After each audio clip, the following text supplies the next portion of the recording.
Isang magandang araw mga kapalaboy at natapos naman ulit yung ating basketball clinic at salamat sa pag-invite ulit sa atin ni Coach Bucci at yan, nagutom kami pagkatapos ng aming basketball clinic mga kapalaboy at dito kami dinala ni Coach Bucci at syempre dito sa Casa di Daban Molo at anong meron dito, syempre ang authentic na chicken inasal and meron pa po sila ditong barbecue na scallop. Ayan, naamoy ko na mga kapalaboy, gutom na ko.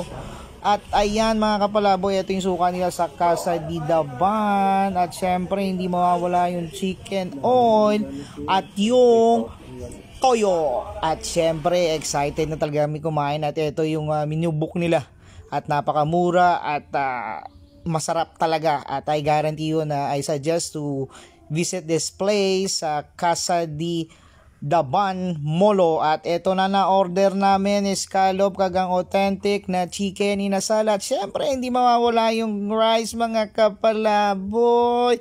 Ayan no, excited na kaming kumain yan no, for sure mapaparami yung kanin namin at eto na, this is the moment of truth, chicken oil. Ayan o mga kapalaboy o, ayan o, para ganahan tayong kumain mga kapalaboy at syempre meron tayong kalamansi at toyo mga kapalaboy. Ayan o, syempre kung walang toyo syempre bitin at hindi kompleto talaga yung chicken inasal. Kung kakain po tayo dapat meron po talagang mga kapalaboy na pares yan at eto na, the moment of truth mga kapalaboy. This is my first bite.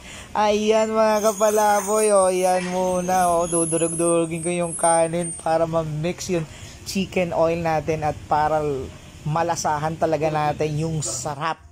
O eto na mga kapalaboy at takam na ako at ayan, gutom na gutom ako kapalaboy. Wag lang kayo magsusumbong mga kapalaboy, nakaubos ako yung 2 cups of rice mga kapalaboy at ayan, naubos na, sobrang gutom namin mga kapalaboy. So ito lang sa ulitin, isang magandang araw galing kay Clean Palaboy. See you next vlog.